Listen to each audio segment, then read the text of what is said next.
নমস্কার বন্ধুরা, শ্রাবণীর পাকঘরে সবাইকে স্বাগত জানাই। আশা করি তোমরা সবাই খুব ভালো আছো, আমিও ভালো আছি। আজকে আমার রেসিপি সুইট কর্নের পকোড়া। সন্ধে চায়ের সঙ্গে যদি এইভাবে পকোড়া ভেজে নেওয়া যায় তাহলে কিন্তু খুব ভালো খেতে হয়। সুইট কর্নগুলো খুব ভালো করে ছাড়িয়ে আগে থেকেই আমি রেডি করে নিয়েছি। এবারে যতটা সুইট কর্ন নিয়েছি ঠিক তার থেকে হাফটা আমি মিক্সিতে ভালো করে পেস্ট করে নেব। খুব মিহি পেস্ট না করলেও চলবে, কিন্তু পেস্ট করতে হবে। এখন এখানে আমি নিয়েছি বেশ কিছুটা ছোট ছোট করে কেটে নেওয়া পেঁয়াজ কুচি, কাঁচা লঙ্কা কুচি, ধনেপাতা কুচি আর বেসন। দেখতেই পাচ্ছ এখানে আমার অনেকটাই পেস্ট বানানো হয়ে গেছে, আরও একটু পেস্ট বানিয়ে নিয়েছি।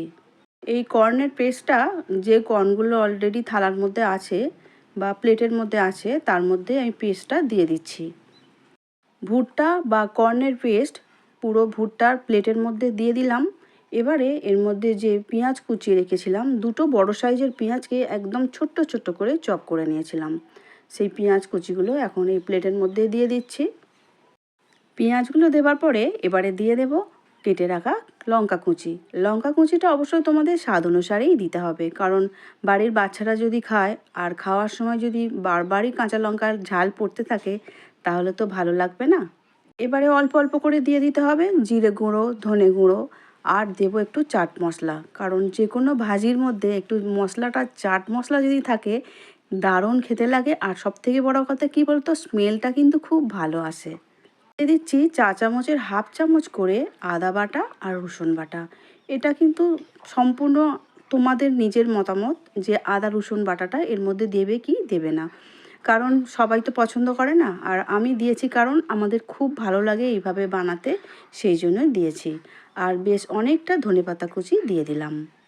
আর একটু ভালো লাগানোর জন্য আমি অল্প করে একটু জোয়ান দিয়ে দিলাম। তাহলে সব কিছু দেওয়া হয়ে গেছে, এবারে নুনটা দেওয়ার পালা। আর নুন এমন একটা জিনিস যে নুনটা না দিলে কোনো খাবারেরই কোনো স্বাদ হয় না, সেই জন্য নুনটা ভুলে গেলে কিন্তু একদম চলবে না। প্রথমেই নুন দিয়ে খুব ভালো করে চটকে চটকে একটু মেখে নিতে হবে। আর যে ভুট্টাগুলো আমি মিক্সিতে পেস্ট করেছিলাম, ওই পেস্ট দেওয়ার পরে যখন তুমি মাখা শুরু করবে তখন থেকেই কিন্তু একটা জল জল ভাব চলে আসবে। আলাদা করে বাইরে থেকে জল দেওয়ার কোনো প্রয়োজন নেই।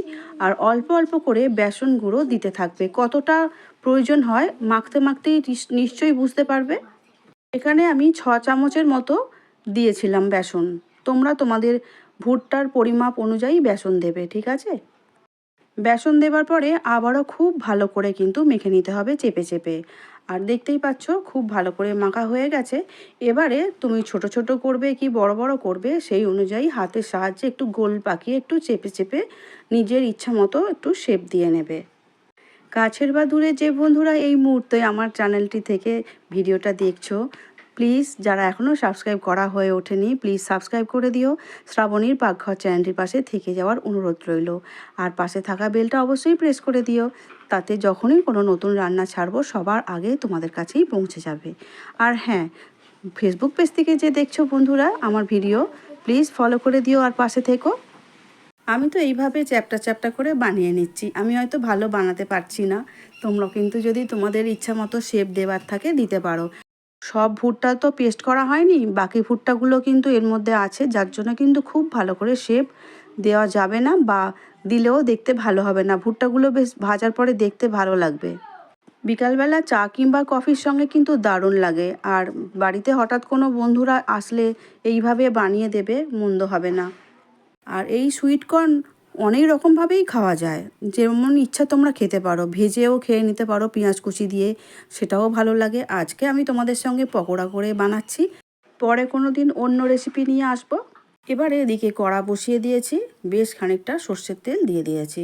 তোমরা চাইলে সাদা তেলেও ভাজতে পারো। তেলটা গরম হয়ে আসলে গ্যাসের জোরটা একটু কমিয়ে দিয়ে একটা একটা করে রেডি করে রাখা পকোড়াগুলো তেলের মধ্যে ছেড়ে দিতে হবে। আর হ্যাঁ, নতুন বন্ধুদের জন্য বলছি, তোমরা জানো কি সেটা আমি জানি না, তবু আমি বলে দিচ্ছি। এই ভুট্টা যখন তেলে দেওয়া হয় তখন কিন্তু এমনিতেই ফাটে, সেটা তোমরা অবশ্যই জানো, তবু আমি বলে দিচ্ছি। আর এখনও যদি ভাজার সময় একটা দুটো অবশ্যই ঠিক রাখবে, আর সেটা থেকে একটু সাবধানে থাকবে, বাকি বাদটা ঠিক আছে। যেহেতু গোটা গোটা ভুট্টা আছে না, সেই জন্য একটু ফাটবেই। আর ভুট্টা ভাজতে গেলে ফাটে, সেটা আমরা সবাই জানি। ভাজার সময় সামনে থেকে একটা থালা গার্ড দিয়ে ভেজে নিলে সবথেকে ভালো বুদ্ধিমানের কাজ হবে। আমাদের পকোড়াগুলো কিন্তু এক পিঠ খুব ভালো করে ভাজা হয়ে গেছে, আর একটা পিঠ ঠিক উল্টে দিয়েছি। এবারে ওই পিঠটাও খুব ভেজে নেব। আর পকোড়া যেহেতু একটু ক্রিস্পি করে না ভাজলে খেতে ভালো লাগে না, সেই জন্য একটু লাল লাল করে অবশ্যই ভাজতে হবে। দেখতেই পাচ্ছ কতটা মুচমুচে হয়েছে। আমি একটা থালায় তোলা শুরু করে দিয়েছি। আর বাকি যে পকোড়াগুলো আছে, বাকি যে তেলটা আছে, সেই তেলের মধ্যেই একটা একটা করে দিয়ে দিচ্ছি। আর একইভাবে আগের মতো করেই পকোড়াগুলো ভেজে নিয়ে তুলে নেব। এই পকোড়াগুলো চায়ের সঙ্গে খাবার সঙ্গেও আবার তোমরা কিন্তু যে কোনো সসের সঙ্গে পরিবেশন করতে পারো। এবারে সবগুলো বানানো হয়ে গেছে, একটা প্লেটের মধ্যে তুলে নিচ্ছি।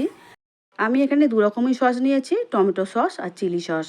আর প্রত্যেকটা পকোড়ার উপরে এক ফোঁটা করে আমি টমেটো সস দিয়ে দিচ্ছি, তাতে খাবার সময় খুব ভালো লাগে আর দেখতেও খুব ভালো লাগবে, সেই জন্য একটু সাজিয়ে নিলাম। আমি যেভাবে বানালাম সেইভাবেই কিন্তু কর্ন দিয়ে তোমরা অবশ্যই একবার বানিয়ে দেখো। আর এই সুইট কর্ন খুব মিষ্টি আর খুব নরম হয়, তো খেতে কিন্তু খুবই ভালো হয়।